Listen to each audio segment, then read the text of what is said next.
Hello and welcome. I'm Danielle Patterson, CEO at Family Office Access, and I appreciate you all carving out the next hour to be here with us. Before we begin, feel free to share your name, where you're joining us from. I've enabled the chat. I appreciate those of you who have joined early and introduced yourself. Today's session brings forward a personal and deeply practical story. Lady Shokheen Singh Rai is an entrepreneur, business owner, philanthropist, and humanitarian with a career grounded in law, service, and governance. She's earned her law degree from the University of Windsor, where she launched a mentorship program that continues to support new students. She went on to build S. Cahill Family Law Firm into a respected practice with a focus on trials, negotiation, and dispute resolution. Her work extends into broad leadership, public affairs, and community efforts across education, women's advocacy, and the arts. She now brings this experience into her role as a family office leader, stewarding a 400-year-old heritage rooted in service, generosity, and responsibility. So, without further ado, I am so pleased to introduce you all to Shokheen. Thank you for Thank you. being here with us today. And housekeeping notes for all of you here in the live audience. We host these live just so we can fold you into the conversation. We want to hear from you. If you have questions, I know the chat can get busy, so please feel free. If you're not as familiar with Zoom, there's a Q&A along the menu bar at the bottom. You can submit your questions. I'll be monitoring that. If they fold into the conversation, I'll read them. Otherwise, we'll make sure to leave some time there at the end to make sure your voices are heard. I will record the session and I'll be sure to follow up tomorrow with the recording. So if anyone needs to leave early, you can certainly catch the end of the conversation. And with that, let's begin. Yay. So I'd love to start really to learn the story behind the story. So Shokheen, would you share a brief history of your family so we really can understand the backdrop? Love to, Danielle. So the story origins of the family dates back to the mid 1600s. My ancestors were essentially, think of it like upper middle class of today's times, and they began to grow in prominence by working with the East India Company, which was the colonization arm for the British Empire back then. They worked with the East India Company for about 50 to 60 years. However, they were also very devout Sikh followers of the religion and believed in giving back to the community. So they started to follow the principles of the langar, which in our culture means open kitchen. Mm. And it's essentially a food bank in modern terms purposes. And they began to feed just hundreds of people around the local community, started out really small, but then realized there was a greater need to feed larger populations in different municipalities.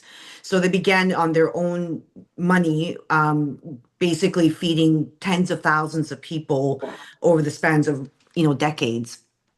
And the word got out of the generosity of my ancestors to Emperor Muhammad Shah, who was reigning the Emperor of India at the time. And in 1725, Emperor Muhammad Shah was invited by my ancestors to their home. And when they invited Emperor Muhammad Shah, he was coming with his family from New Delhi. And when he came, he invited his entire army. And the story that has been passed down through the generations is that my ancestors fed his entire army, and he was so impressed with the family's hospitality, he decided to award title and land to the family, which has been in the family ever since. That is amazing. I mean, that this generosity and the way it's evolved. And so over the years, were they able to continue upholding the Lungars and kind of that I guess that philanthropic effort? Yes. And it's interesting to see that doing good in this world, the universe comes back to you in a very positive manner. And we have continued over the centuries to behold that stewardship of doing the langar and continue to feed tens of thousands of people in India. So that is a tradition that has continued in our family bloodline. And one of the other things that I have learned with the history of the family is we have survived the rise and fall of two empires, Danielle, and the modernization of India. Yes. There was values that have been upheld in our family, and one of those values was, and it's very simple, is not never to give up. No matter Mm, what the difficulties and challenges that you may face as a family, you never give up. And we yeah. have learned over the centuries, no matter what those challenges were, especially political challenges, the transition of government and empires, we have learned to adapt and modify our institution along with the governance of the country. Amazing.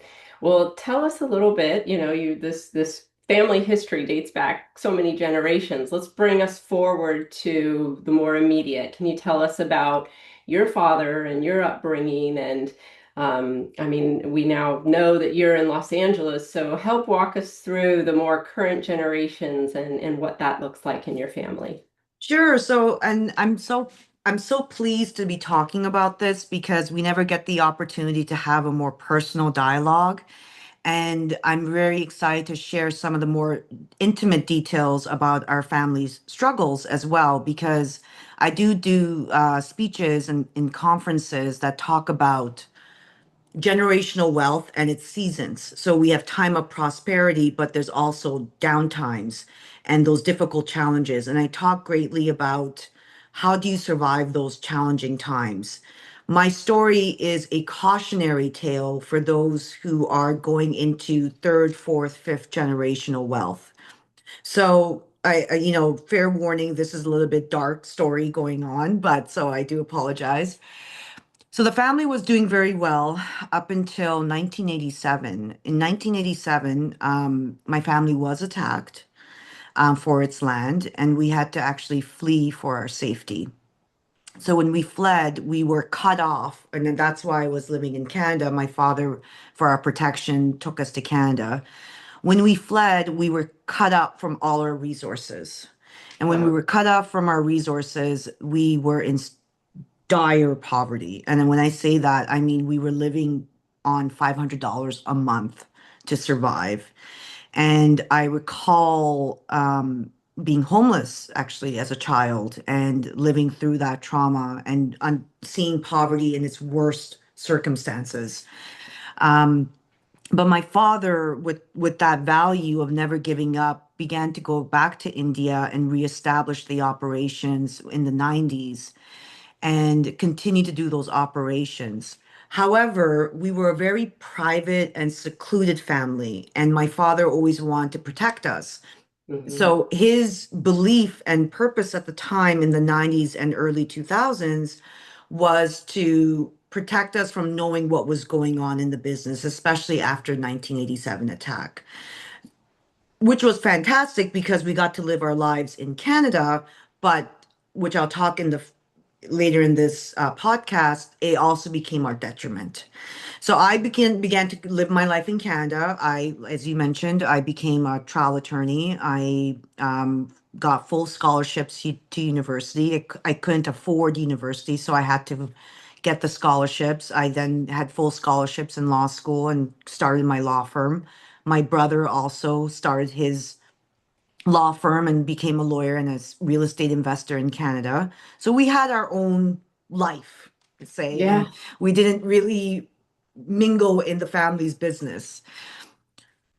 Unfortunately, my father had passed away in 2021 Oh, and left a very large estate, over $100 million. And it was complete, I love you, Dad, but a complete left in chaos. Um, when he passed away, the will was 3 or 4 sentences long. And I kid you not, like I had to go into his room and there was boxes and boxes of files that we had to shift through because we didn't even know where the will was. We were that disconnected from the family's operations at this time. So wow. I found the will, I found the lawyer's name, and I had to contact the lawyer. We got the will probated and everything. But it was again, a 3, 4 sentence will for this vast estate. And during this time, we had no knowledge about who my father's business associates were, who his lawyers were, who his advisors were. We had to start completely from scratch.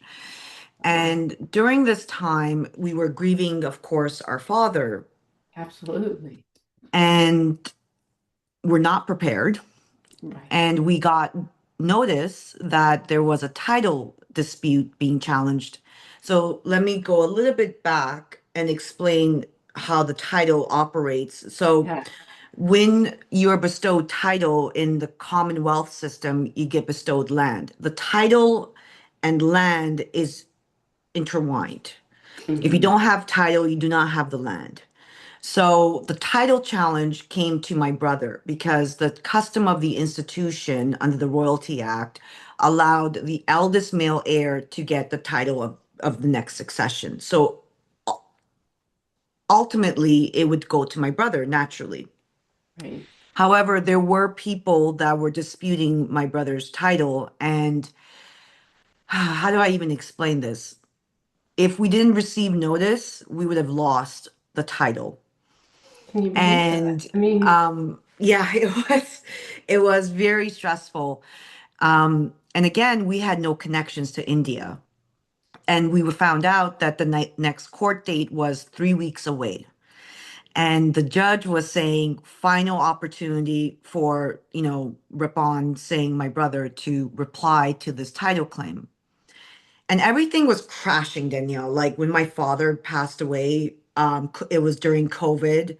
Our oh, law firm wasn't doing too well. People were leaving the law office. My marriage at the time, to my former spouse was deteriorating. My brother and I were trying to scramble this issue and looking at thousands of papers of documents to understand the records. And my brother froze at this time, just felt very overwhelmed. I felt very overwhelmed. It almost felt like we didn't know where was up, where was down, essentially.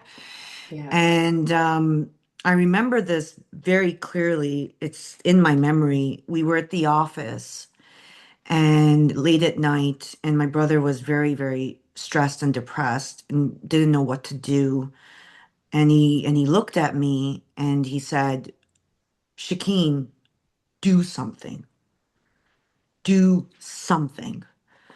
And I remember at that very moment, it was a very clutch moment, right? And I could hear my father's voice and my grandfather's voice telling me not to give up. Wow. And That's I, incredible. yeah, it's a very surreal moment for me. And I looked at my brother and I said, I'll fix it. So I literally left the meeting and got Yeah. up without saying Yeah. anything else to him. I went home that night, booked my ticket to India, and was on the first plane to India. And I scrambled to contact all my connections to find a top tier law firm within less than 2 weeks for them to Wow. get retained, understand the case, and represent us effectively. I could say to you that we were ultimately successful. We're not out of the woodworks yet, but we were ultimately successful in preserving the title, which saved the estate. So, had you not had your law background, do you feel, everything would have been lost? Did that play a huge role in your being able to successfully navigate and find the right people to represent you and to put this all together? I just try to put myself in your shoes. I won't even know where to begin, but you, I guess, had a better understanding. But I imagine the law you studied in Canada was vastly different from the law that existed in India. Can you talk a little bit about that? Yes, I mean, I was very fortunate to have a legal education. I was a divorce attorney, trial attorney, so my pedigree was in doing trials, and that was my expertise. Hmm. The benefit I had having a legal education was I could read the legal documents and understand them. Same with my brother. Yeah. And in that critical moment where we had very little time to spare, it really helped to understand what we were reading. And one of the other benefits of having a legal education, it makes you think strategically, long term. So, Mhm. if you're having a title challenge, you have to think about the players involved, their motivation, what could be the outcome from that? How can you make those legal arguments and frame those legal arguments? So it was very helpful when I did retain the law firm in India. I could have those candid conversations with them without becoming lost in the process. 100%. And Yeah. how long was that process? And is it continuing today over the title or have We constantly get title challenges because of Mhm. the value of the land, but they're all frivolous. So we now have a system in place in dealing with those frivolous legal challenges. But that particular case was so important because we didn't have any representation. Nobody knew us in India at the time and who we represented. So we do still have those challenges to answer your question, Yeah, but it's not as do or die, I could yeah. say. Yeah. So would you say, I'm sure there were a lot of hard days to come, but just that moment where your brother felt so lost and he turned to you. Was your brother younger or older? Older. Okay. And so here he is, he's turning to you, his younger sister, and he's like, help. And you just got this inspiration. You kind of heard your father, your grandfather, and that resilience that they had motivated, drove you. You're like, I'm going to India, we'll get this sorted out. But what else? It was really that family resilience and kind of the way that they raised you that got you through it. Yes. But I understand from our own private conversations, and maybe you can, if you feel comfortable, tell us a little bit more, just kind of how things played out after and some of the difficulty and really what helped you move through some of the stress and the pressure that this situation put you under. So there's two parts. There is I'm happy to share. Yeah. There is the psychological piece, and then there is the financial, practical piece that came together at the same time. Um, I did not know all the lease agreements. I actually did not know any of them. And a lot of these lease agreements, if you look at them from a legal standpoint, would be considered null and void. And you're talking about, 30-year leases. There were leases that were done for 99-year leases, just legally not sound.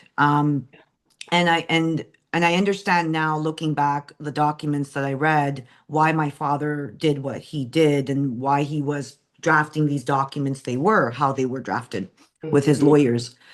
But so there was the technical challenges of just sheer grit, going through these documents for hours on end, trying to really map out the entire estate. And because the estate, Danielle, is not just one big plot, it's Right. scattered in the city. So you'll have like 10 acres in one region, then you'll have 45 acres in another Oh, municipality. wow. So figuring out each municipality and the acres and where they are, looking at the titles and the land revenue records and figuring out the values of the properties was very challenging for my brother and I. Again, having the blessing of a legal education, Yeah. but to shift through all those documents was extremely exhausting and stressful because we still had our regular day jobs. Yes, exactly. I mean, So life as it is, and yeah. so disruptive, and let alone, I lost my mom to cancer 3 years Oh, ago, and the grief. I mean, I can only imagine dealing with this on top of the loss of your father. And did he pass away suddenly, or I mean, just yeah, no, that's a lot to take in. it was a very traumatic loss.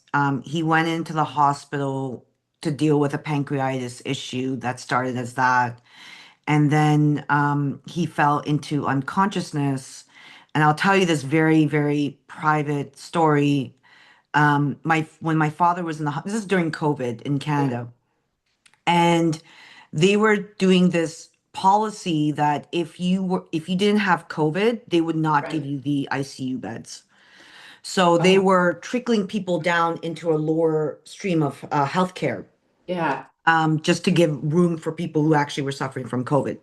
So they started to pressure us because we were the power of attorney to make the decisions for my father because he was incapacitated, to get him lower care. So we had to fight the hospital board to let him be in the ICU so that he could survive while Uh-huh. he was unconscious.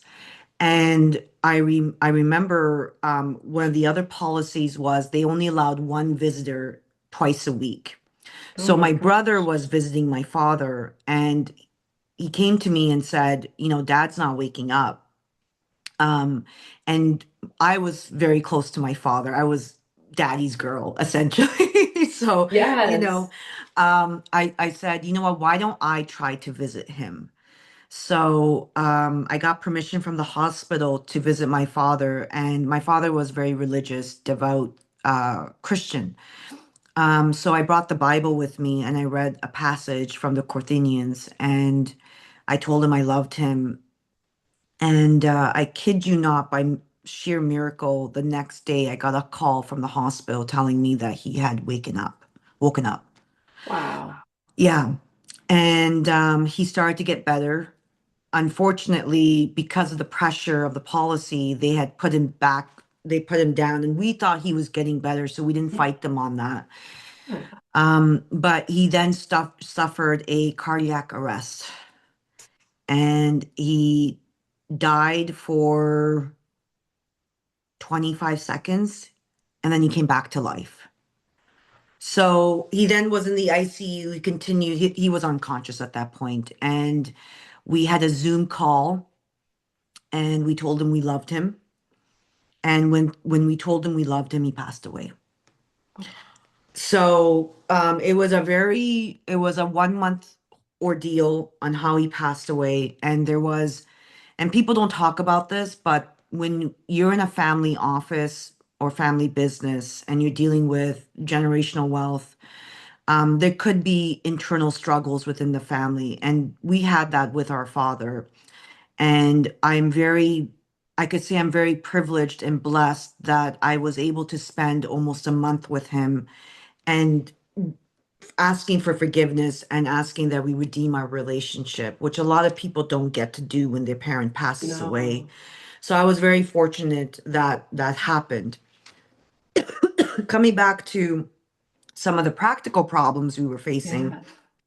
Well, thank you for legal. sharing. I mean, Oh, no, no. and Thank I'm you for so letting sorry me. for your loss. I mean, COVID alone for so many, but this on top of it all. And I'm so grateful you had that time with him and you were able to Yes. reconcile and that both you and your brother got to, really tell him that you loved him before he passed away. Thank you. Yeah. Yes, that was a very, again, very blessed situation. But practically, I mean, you know, my brother and I were financially doing okay, but lawyers, especially when you're dealing with $100 million estate, it's going to cost you. So we started to spend thousands, like, I mean, tens and tens of thousands of dollars on legal fees. And it almost bankrupted us because we just didn't have at that time the estate funding the legal fees at that time. We just didn't have the funds from the estate. So we were using our own personal savings to just trying to save the estate during this litigation of the title challenge. Yeah. So we were going down really fast financially. So there was a lot of um, pressure on us to financially keep this afloat, to not lose the title warfare. On a personal level, I suffered from severe depression. I went into bouts of depression. I couldn't believe that my father had passed away. And I was feeling the responsibility of 400 years on my shoulders. And I kept telling myself, I have to do this for my family. I have to do this for my family. And, but at the same time, it took a significant toll on me. And I mean, I was a wine drinker. I would have a glass of wine or two once in a while. And I'm not embarrassed to admit this, but I developed a dependency on alcohol and became a functional alcoholic for a few years. And I went into a very dark space. And I could say that if it wasn't for the love and support of my husband, I don't know if I would have ever recovered. So I've been sober since February of last year. It took me multiple years to get out of that phase of my life. Because this could destroy you. It can, and I can't stress that enough. Like when you are dealing with crises like this in a family office space, it's not just dollars and numbers at that point. You're dealing with sheer psychological and emotional stress that is very hard to comprehend. Um, because you're not only dealing with the money aspect, but you're also trying to save your family from a complete disaster.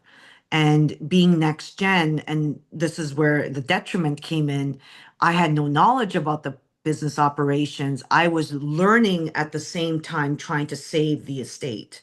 So Yeah. that pressure was astronomical.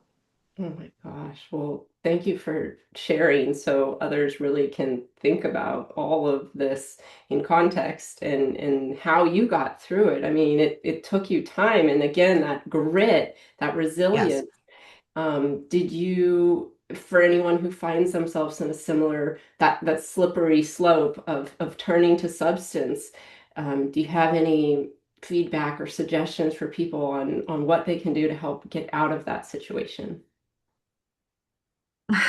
For me, I mean, I'm not an expert in mental health or anything like that, or substance abuse, but for me, it was I had to look at the void in the face and realize that I had reached my bottom and I needed help.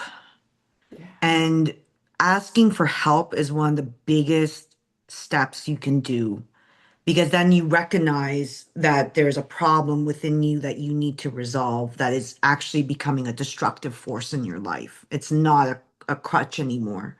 yeah, So recognizing that there's something that is affecting you and asking for help is the first step and the most important step because there are resources out there. There's counseling resources, there's rehab, there's family members that can support you. I would say that looking within oneself and acknowledging that you need the help is the first critical step. And that's powerful. what got through to me was I realized I was at the complete bottom. And I told my husband, I'm like, I need help. Please Yeah, help me. And that was a very hard thing to do to recognize that and to say, I'm yes, sure. I am a functional alcoholic. And yes, I do need help. And if I don't get the help, I will get destroyed in this process. And having a great support, and I'm again very fortunate because I had a support system. A lot of people don't. Yeah, So again, I was in a very fortunate position to have that kind of support system to say, okay, you need help, let's get you the help that you need. yeah. Wow. I mean, thank you for sharing just so truthfully and so vulnerably. And I do think it's such a beautiful thing. I think the biggest strength we can have is when we get real and we're vulnerable and like to stop denying, to stop just sweeping things under the carpet, to face these problems. And like you said, to ask for help, that takes the most strength. And just even hearing you talk about this difficult situation, I'm just in awe of your strength and your resilience. And it's so inspiring, Thank you. it's Thank you. amazing. And we Thank have you. an Thank audience question. Enoch asks, how did your brother deal with the situation? If you, oh, feel free, and if he's a more private person, we understand. He is a private person. I will say this, and that this is I do know I can talk about this. He when I said froze, it was, oh my God, I'm going to be the next lord of the estate. And he had a very difficult time wrapping his mind around it. Like, we grew up knowing our history. Yeah, We grew up knowing our values. Even during when we were homeless, we still protected our values and our history and heritage. Um, so he he had a very difficult time wrapping his head around this concept that you're not going to be a lawyer anymore. Your 9 to 5 lifestyle is not going Yeah. to work in this scene anymore. And he did suffer from I believe some form of depression. But he had his support of his lovely wife, and he has great children. So he was able to rely on his family to support him through that process. But I can say that once he got over the shock, he Yeah. embraced that new role. And I could proudly say that he has now come full circle and has embraced his role as the Lord of the estate. Mhm. And so that kind of leads to the way that both you and he have started to work together around the family office. Can you tell us a little bit about how that came into fruition? Was that his suggestion, your suggestion? And what does that look like? Since, the term family office is completely unique to the family it serves and what function, like some are actively looking to allocate, some are just protecting the heritage. So yeah, if you can talk to us more about how now that he has become the lord of the estate, how that has shifted into now protecting and forming a family office and what it looks like for your family. So I have a lovely husband who has a background in finance. He worked in on Wall Street and then he semi-retired, and that's how we met. So about 2 years ago, I said, okay, the crisis is over. And we need to structure this in a way that is viable and that is something we have to see this as a business. So it's not just about, here's some land and you're making a profit off the leases. This is a business that we need to look at 30, 40, 50, 100 years from now. So we came to the conclusion that yes, we are family, always be family first, but this is an operation. This is an institution that requires business acumen to not only protect it, but to survive it and to flourish it. So we have board meetings once a week. Wow. We go through everything, like every property, what's been going on, what's the legal status of each property, even if the conversation's only for 5 minutes, because let's Yeah. be honest, especially legal challenges, they take time. So sometimes there's Yeah. no update to provide, but it's the pattern, it's the habit. So Yeah. just to psychologically say, okay, we're meeting on Saturday morning or Wednesday early morning, we're going to have a 1 hour meeting. We have to keep up. So we take notes, just like a corporate board. We take Yeah. minutes, we record everything, and we keep following up with each other throughout the week. So we have purposely, intentionally have structured it as a regular business or institution. So we do not get into that problem anymore. And it's the three of us. So it's my brother, myself, and my husband. And then we Okay. outsource everything else. I, you And the you reason, answer all my questions, and so the three of you, the primary, stakeholders, the family, you guys are meeting weekly with yes, the advisors and those that you kind of outsource. How yes. frequently do you involve them? Do they come to those board meetings, or is it really just intimate and then you seek out solutions for other components? I would say on average, we will talk to our advisors once a month. Okay. And yeah, we would talk to our advisors once a month. And then the board meetings are a lot of it's strategic meetings. How, because we are planning on liquidating some of our assets and bringing them to America and reinvesting.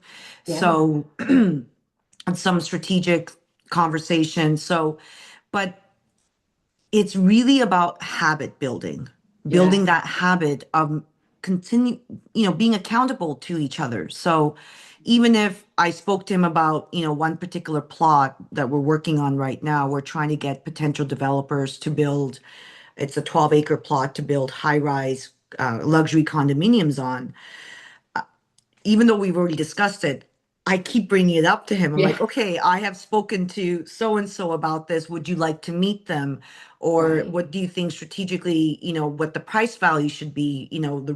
the valuation came in as this. Should we? So these are the kinds of conversations, even though we've already spoken about it a couple of weeks ago, I enforce that because it is a large estate and we want to keep it intimate within the family. So how do you do that without getting lost, Oh, without absolutely. in the details? So Yes. it's creating that habit so that we're always on top of everything and never going to be in that position again. Yeah. That discipline, you can't, oh, this week we'll let it slide. I mean, no, you need that habit, that routine, making sure because it's a lot.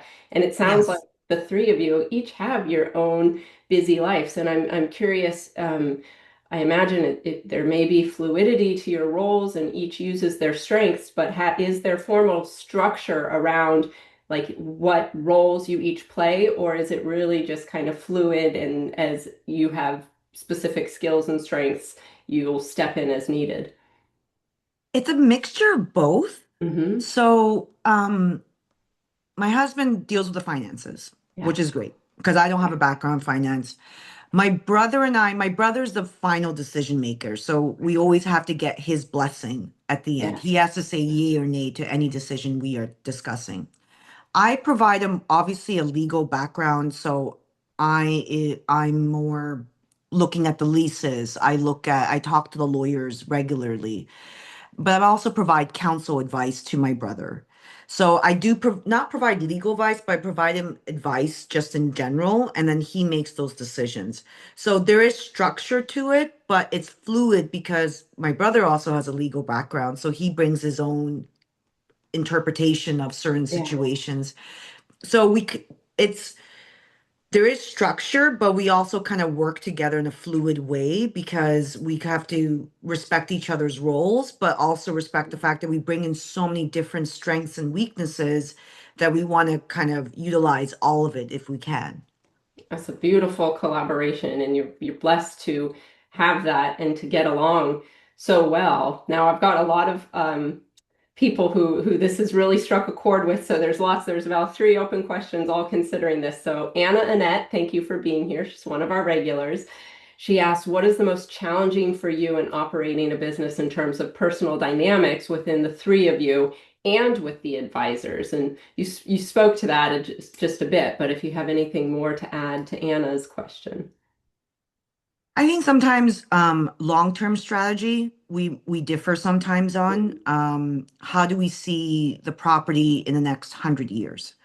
Because we plan things decades in advance. That's the way so we have like immediate issues that we work Mhm. on, and then we work on long-term solutions as well. So that could become challenging because different visions come into play. So we have to work together and respect each other's positions and ideas while at the same time trying to compromise on that. So again, having that legal background really helps because we are family, but we have to discuss it in a way that it is a business. So respectfully saying, this is my position. This is why I believe we should take the business or the institution in this route. And my brother will come in and say, no, well, I think it should go this route. And then we kind of have a meeting of the minds and say, okay, we have come to a compromise that we're both happy Yes. with and how we want to see the institution flourish.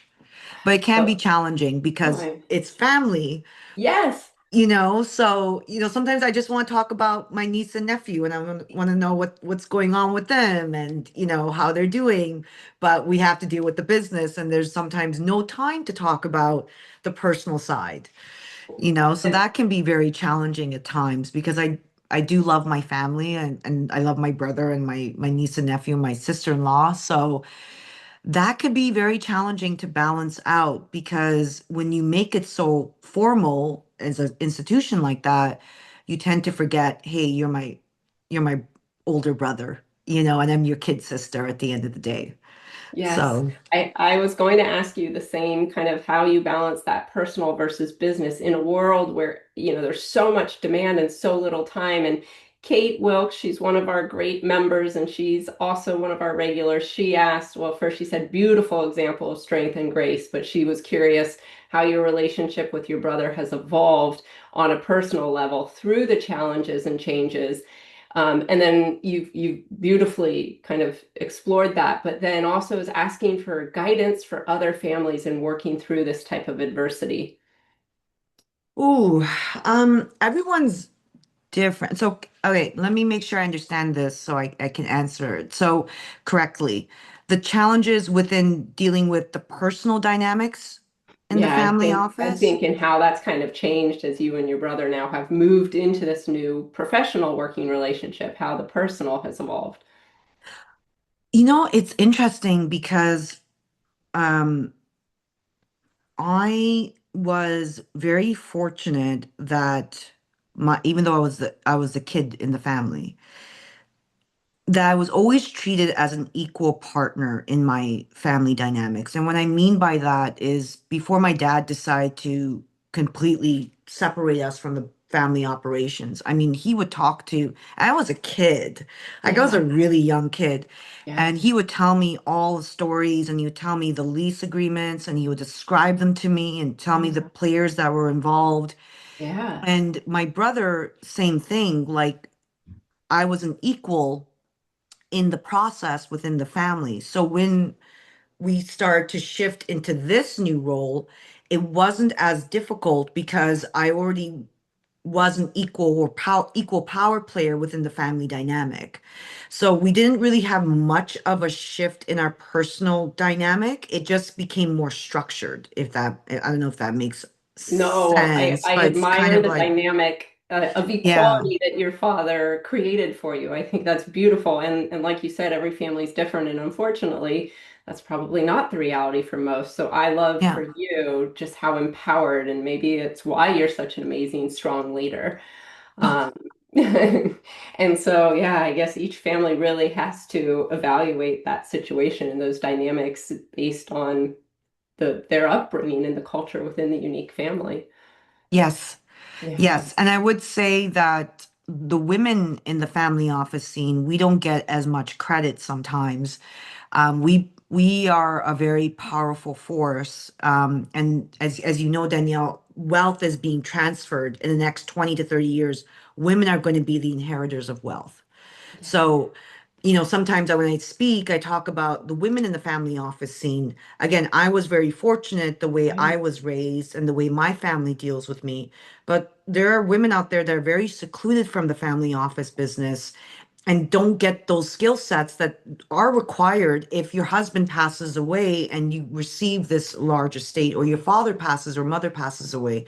So there needs work needs to be done Absolutely. on that side so that women in the family office scene can come together as a community and support one another. Sorry, I'm kind of deviating from it, but No, no, this is so, um I mean, it's leading beautifully into all the questions I still have for you. So no, it's so important that these conversations be had, that this inclusion is there because, yeah, when we look statistically at the wealth that is scheduled to be inherited and the percentage of those heirs which are women, we really do need to see some changes and more conversation and education, which there is an anonymous attendee. This is a bit long, but really beautiful. Your story has really resonated, Shokheen. This attendee, thank you for being here, says, we dealt with a similar situation in our family. My parents had extreme emotional difficulties dealing with the passing of our grandparents on both sides and did not update the ownership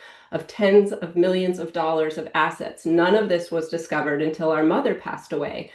All of the sudden, the ownership of the property and the business that we'd managed for years up to that point, he says, my point is vitally important, I'm so sorry, to the younger members of the family involved is the family office as early as possible. Here's the question. How young is too young to start learning? Is 16 too young? Should you wait until they're 18 or 21? I'd love your advice. I mean, you said you started learning, you were involved in these conversations at a very young age. What are your thoughts on the right age? such a good question, and I'm so sorry to this individual that went through something Yeah. similar. My heart goes out to you, and thank you for sharing that story. Um, I maybe my viewpoint's a bit controversial because I have heard people say I don't want my children involved. I want my children to be happy. I want them to be pursuing a different career, and I want them to have that autonomy and not force them into a situation that they don't want to do. But for me, I believe, again, could be controversial, Mhm. but the younger, the better. Yeah. Um, like I remember, again, just the way I was raised. Um, my brother gave me battle strategies when I was 10 years old to read. Yeah. And, and just warfare strategies. And why is that important? Because it helped me think strategically 30, 40 years later on Wow. how I'm to with you. set up my legal course of actions that I have to deal with now. Wow. So these things that I learned at a very, very young age are coming handy now in my life that I've never used or thought about before. Like I never thought about that when I was a lawyer, like in my practice. No. Um, but it was that value system. I can't stress that enough, that value system that was implemented in my brain at Yeah. such a young age Wow. that I, even though I pursued my own life, I had my own Hmm. career, I had a marriage at that time. Um, but when everything fell apart and all the chips were down and the wolves were at our door, it was Yeah. that value system that I learned at 5, 6, 7 years, eight Wow. years old that came to help me in the most dire circumstance. Wow. So for me, I would say the younger, the better. But to balance that, to allow that generation to also explore and have their own autonomy. Some form of education is important. It could Yeah. just be, hey, it's an informal conversation. I just want you to let you know what our family's been doing. Come to a meeting once in a while, just check it out, see how it goes. So they're in the loop, even if they don't want to be That invitation. officially, Yeah. yeah, officially involved. It could be an invitation to learn. You never know Hmm. what happens, when people turn 30, 40, 50 years old, Yeah. the direction of their life. Yeah. That's what I would say, but I know that could be a controversial statement because I've heard the other side as well on this No. point. I think you just what I love about your leadership is the confidence and the strength. And I think that comes from, as you said, knowing those family values and by understanding and talking about them and living them at such a young age, it built that confidence for you so that in the most dire of circumstances, you could draw on that. And so I have to think, I agree with you. I think the younger the better because it gives you time to build that confidence so that when you really need to draw on those skills, you're there, you're a rock. Yeah, and I would want to add that um, when you have generational wealth and it's multi-generational family office, there's a lot of pressure that goes with that because again, it's not only about the money, it's about who your family is. And protecting that legacy is so important to us. So that value system of, heritage, anything for the family first, never Yeah, give up, yeah, really, really played a strong role in me psychologically. And when I talk to people, who go through similar circumstances, I'm like, it's all psychological. Money comes and goes. And I'm not discounting money. Money's a very important part. You need right. money to pay bills, survive, all that. But psychologically, how do you get through it? Right? Hmm. How do you withstand that attack? It could be within your own family. Uncle Bob could have been the best uncle in the world and loved you while you were growing up, but your mom and dad may have not left anything in the estate for Uncle Bob. Now Uncle Bob is suing you, right? So Yeah, what do you do yeah. then in that circumstance? Or an awful investment situation where you almost go bankrupt because you invested, millions of dollars and now have lost that money. So it all comes back to psychological and emotional grit, right? And how you survive that.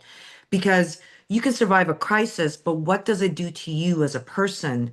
And then how do you then become strong enough to continue and to practically operate a vast institution like that? Hmm. Wow. What's a habit that you could share with the next gen that just can help them build confidence, um, and set themselves up for success? Two things that I do is I work on building long-term relationships with people. I cannot stress how important that is in the family office scene. Long-term, Mm. genuine friendships with people. On a selfish basis, you never know when you need help. Yeah. On a selfless basis, it's just good to have a network of people that you can trust and rely on, and you can Yeah. share information and stories so you can help each other.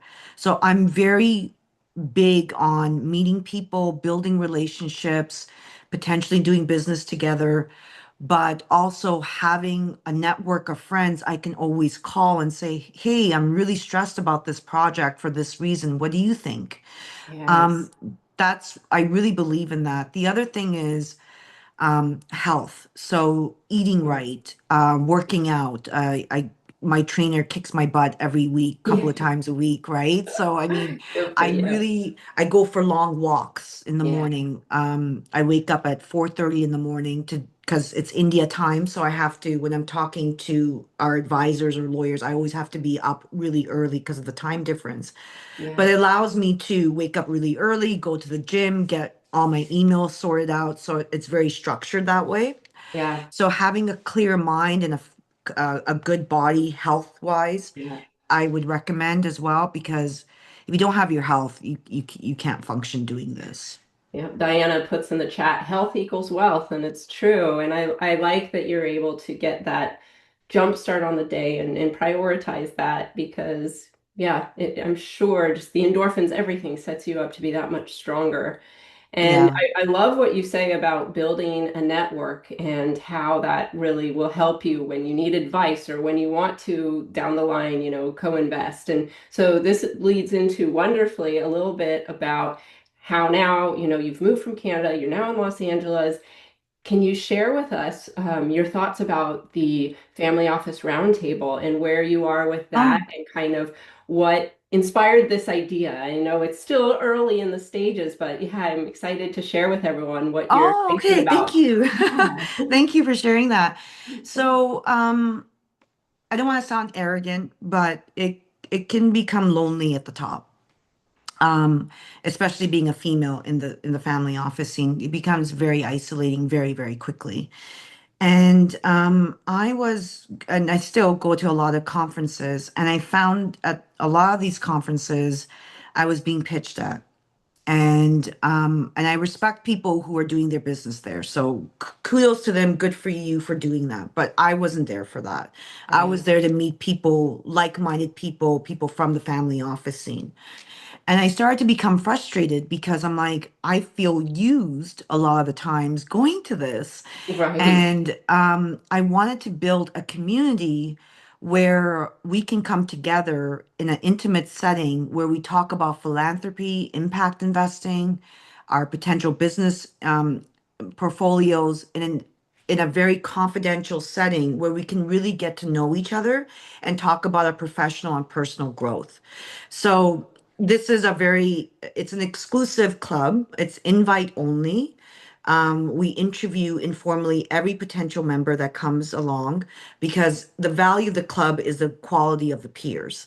So we are looking for people who are like-minded, who want to look for a community that they can be involved in, that talk about impact investing and want to grow as individuals and have long-lasting friendships. So we're actually, Danielle, after we spoke the last time, I'm Yeah. actually taking this global. So I mean, I was going to ask, does it matter where the people are located? Does it matter what age, what no, generation, if they're current business owners? So yeah, tell us about, yeah, and yeah. congratulations. So we're gonna take this global. So we're starting in California, then we're gonna open up in New York and Florida and Texas, and then we're gonna go to Canada, Singapore, India, UK, and potentially Dubai. And essentially, it's for high net worth individuals, family office, family members. And it doesn't matter what stage in your life is, as long as you are open to exploring that relationship of community building and you're at this stage you're industry leader. So, Mm, but you are looking for that next fulfillment in your life and community in your life. So that it's a simple concept, but I'm telling you, people love it because again, we don't get this opportunity to connect like that. absolutely. I can imagine how isolating. And your world can be so fixated on this business or this management of this family office, but we have so much to learn from each other. And Yeah. whether they're doing it differently and it can help, or whether there's actually more collaboration and you're not as alone as you felt. So I just commend you on this community you're building. I'm so happy to hear that it's expanding and would love to support any way I can. Oh, thank you so much. I Yeah. appreciate that. The only other thing I want to say with that is this is kind of a bit of a this is a dream of mine, but I would love to have in 5 years an event for our members beside Davos's event Oh, at the World Economic Stage. yeah, Yeah, so yeah, that's the level of leadership we're looking for from people is like people who want to make a difference in this world. Right. And how do we do that? And how can we make real perfect purposeful change in this world? And because we in the family office scene, we are stewards of wealth. I don't see it as mine. It's mine to hold for the next generation and to help the community. So, being stewards of wealth, what can we do as our responsibility back to the world? What can we do with our money? Right? We can't take it with us when we die. right. So we should see in terms of legacy too. What's the legacy you want to leave behind? What's the footprint you want to leave behind in this world? Is it to donate your money, and which is a great cause, to local hospitals and charities, or is it something bigger that you want to do? And how can we explore that and make your dream fulfilled? So Right. I'm really, really excited about this club. I'm really looking forward to meeting potential members and seeing what their goals and align with those goals with them. Oh, and I feel together, you can make such a bigger impact and the inspiration that members can give each other and the blessings and the Yes. opportunities to, join in.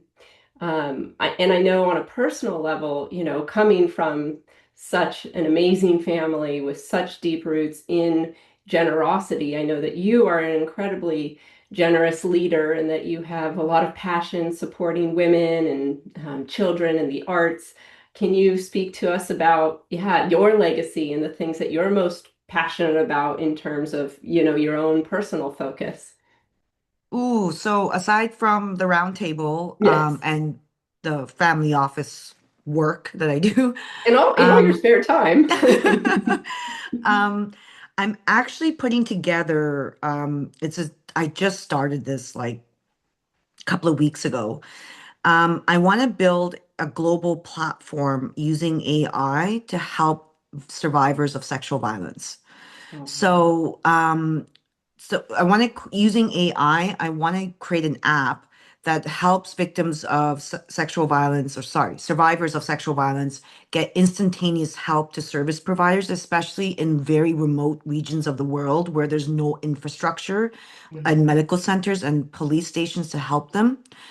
The other important piece about this app is going to be about the data, because once we can get the data, we can actually pinpoint the regions that have the most prevalent sexual violence that's happening in the world, including conflict zone areas, because people get dispersed in conflict war zone areas, and it's very Oh, hard to find them. Once they disappear, they just disappear. So yeah. the data will be so essential because we can actually work with the UN and really work with local government and NGOs in pinpointing those regions and doing preventative work for sexual violence. How So that is powerful. something I'm actually putting together, working with different agencies, because I really believe that sexual violence is a big, big problem that not only affects that individual, but affects the local community and and society as a whole. So I'm very, very passionate about that. Oh, well, thank you for being passionate and creating a solution. I can only imagine in that circumstance the fear and, without the tools or the resources, just how much goes unsaid, but to have a safe space and way to communicate, but then that data to actually create more change where it's needed is so powerful. Well, Yeah. you have inspired me and all of the audience. This has been an amazing hour. I cannot thank you enough just for your Oh, authenticity, thank your you. bravery, your leadership, everything that you're doing. I'm so happy to hear that, the roundtable is growing and going global. And, good luck. I know that you've been traveling like crazy, so your time today is, just such a gift to us all. Oh, no. To everyone here as well, thank you. There were so many great questions, and I just appreciate everyone who comes to these regularly to learn. And for those who want to learn more about our community, plug into the types of series like this. We do lunch and learns, we do member only workshops. I'd love to share the Family Office Access community resource with you. You can go to our website, familyofficeaccess.com, and as a gift to anyone, we've got a free trial, but anyone really interested in going further, not only accessing the data, but really getting plugged into all we're building in the community, we have a special offer for you all. What I'll do, I'll just drop it quickly in our chat. And I will send a recording of this tomorrow so that if anyone know someone who would benefit from all of these amazing insights, all of these lessons that you've shared, feel free. We need more people to be able to hear from your wisdom. So thank you. Thank you, Danielle, so much. And I want to thank everyone who attended and hearing my story. It's a real honor to be here. Well, your story is an amazing one, and we're all cheering you on.